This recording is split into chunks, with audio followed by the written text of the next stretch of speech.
Assalamualaikum warahmatullahi wabarakatuh. Shalom, Om Swastiastu, Namo Buddhaya, dan salam kebajikan.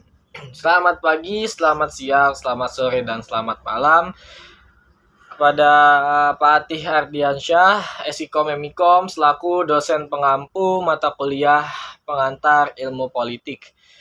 Saya Gimnastiar Fadli Laurika dari kelas 1B Ilmu Komunikasi 2022 Universitas Sultan Ageng Tirtayasa. Dengan ini membuat tugas terkait ujian tengah semester ganjil mata kuliah pengantar ilmu politik. Memasuki masa-masa pemilu 2024 ini membuat kondisi politik Indonesia semakin hari semakin memanas. Spanduk-spanduk dan juga baliho-baliho yang berbau partai politik juga sudah marak kita jumpai di pinggir-pinggir jalan, yang mana banyak bergambarkan tentang partai-partainya maupun para calon presiden dan para calon wakil presiden yang akan diusung oleh partai tersebut.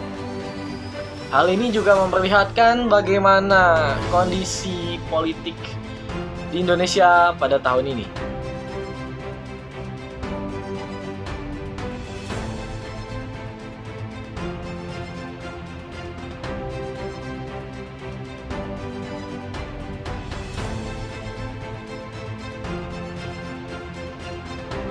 Dengan kita berada di era kemajuan teknologi pada saat ini, media sosial pun tak luput dari pengaruh kondisi politik di Indonesia yang kian memanas ini. Partai-partai politik ini menggunakan media sosial untuk mengkomunikasikan dan juga menginformasikan kepada khalayak melalui poster-poster maupun video-video kemana arahnya partai politik ini akan bergerak menuju pemilu 2024 nanti.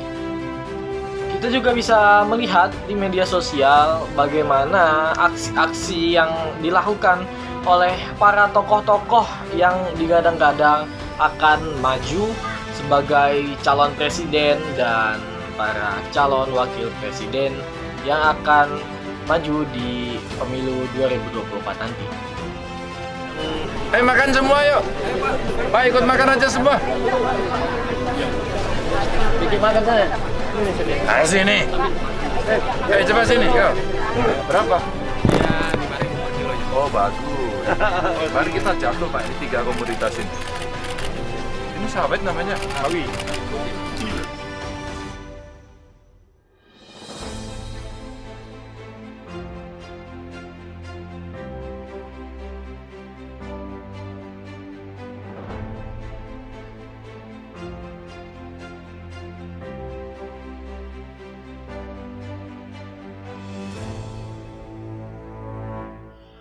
Berbicara mengenai hasil survei elektabilitas calon presiden yang potensial pada tahun 2024 nanti, beberapa lembaga survei telah mengumumkan hasil surveinya mengenai calon presiden potensial tahun 2024 nanti. Ya, yang pertama ada hasil survei dari Carta Politika, di mana Carta Politika ini mensurvei 1.220 sampel pada tanggal 6 sampai dengan 13 September. Hasilnya, 3 orang teratas diduduki oleh Pak Ganjar Pranowo, kedua oleh Pak Prabowo Subianto, dan ketiga oleh Pak Anies Rashid Baswedan, di mana Pak Ganjar mendapatkan perolehan suara sebesar 31,1%, diikuti dengan Pak Prabowo sebesar 24,4%, kemudian diikuti oleh Pak Anies Rashid Baswedan sebesar 20,6%. Kemudian di urutan keempat ada Bapak Ridwan Kamil dengan perolehan 7,2%, sementara terakhir di urutan kelima ada Pak Sandiaga Salahuddin Uno dengan perolehan suara sebesar 2,5%.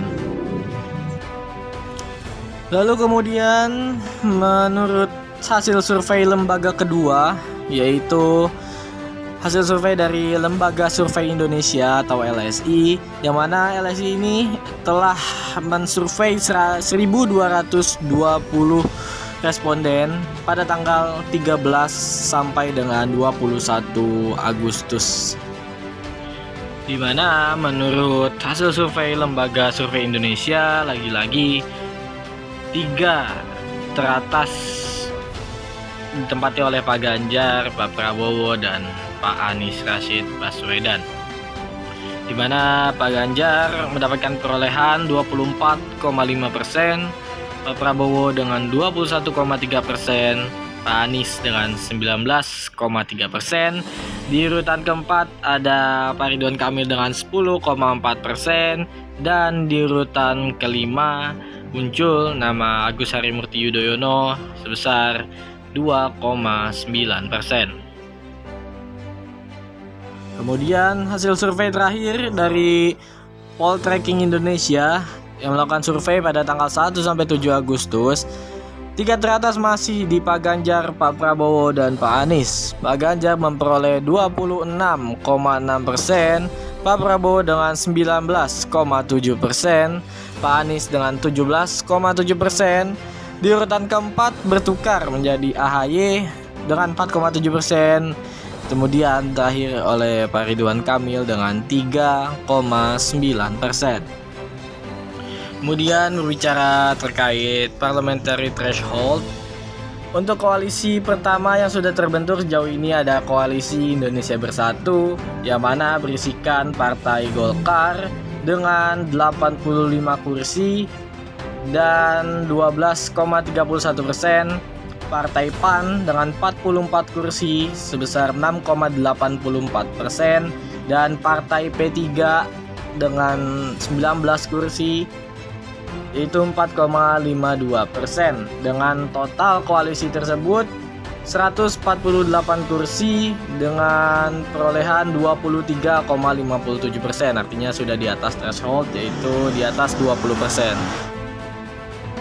Lalu koalisi yang kedua yaitu Koalisi Kebangkitan Indonesia Raya, di mana terdapat 2 partai yang berkoalisi, yaitu Partai Gerindra dengan 78 kursi yaitu 12,57%, dan PKB sebesar 58 kursi dengan total 9,69%. Hasil dari koalisi ini dengan total 136 kursi dan juga 23%. Kemudian koalisi terakhir yang mana baru saja mendeklarasikan Bapak Anies Rashid Baswedan sebagai Capres tahun 2024 ini, yaitu poros Nasdem, PKS, dan juga Demokrat, di mana Nasdem dengan 59 kursi dengan 10,33%, Demokrat dengan 54 kursi dan 9,33%, dan PKS dengan 50 kursi dengan 8,7%.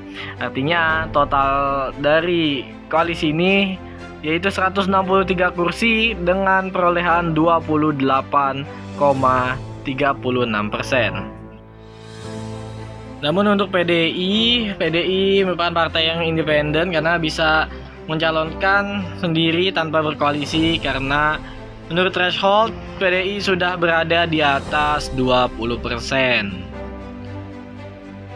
Untuk partai PDI Perjuangan diprediksi akan menempati posisi pertama dalam pemilu 2024 nanti berdasarkan hasil survei dari LSI, Lembaga Survei Indonesia, karena elektabilitas PDIP masih cukup kuat.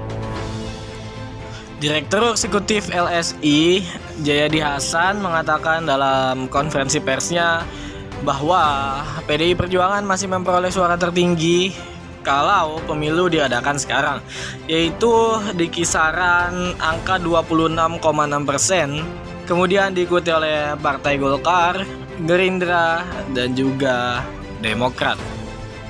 Ya, untuk masalah cebong dan kampret kemungkinan kedepannya mungkin ada, karena dilihat dari sejarahnya bahwa cebong itu disebut untuk para pendukung Jokowi dan kampret itu untuk sebutan pada para pendukung Prabowo.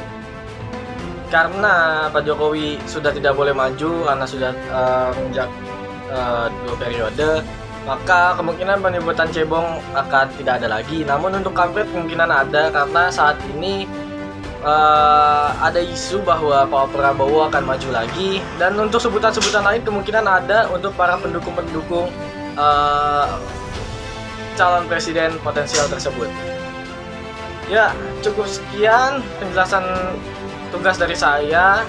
Semua penjelasan-penjelasan tadi saya ambil dari data yang tersedia untuk prediksi siapa yang akan maju dan siapa saja capres dan cawapresnya masih abu-abu karena banyak koalisi yang masih berhubungan untuk membahas siapa saja yang akan maju.